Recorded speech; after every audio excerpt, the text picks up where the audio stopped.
আজ একটা বক্সার গাড়ির কিক স্প্রিং পাল্টানো হবে। দেখতে পাচ্ছ গাড়ির কিকটা রিটার্ন যাচ্ছে না। চলো এবার তাড়াতাড়ি খুলে ফেলা যাক। একটা নতুন কিক স্প্রিং নিয়ে লাগিয়েছি। চলো এবার গাড়িতে ফিটিং করে নেওয়া যাক।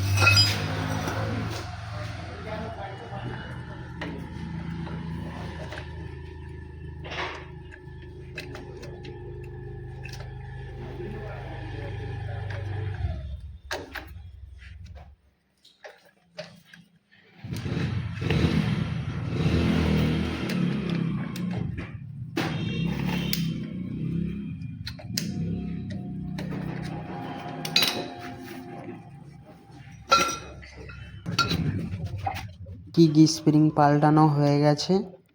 এবার ক্লাচ কভারটা তাড়াতাড়ি করে লাগিয়ে নেব।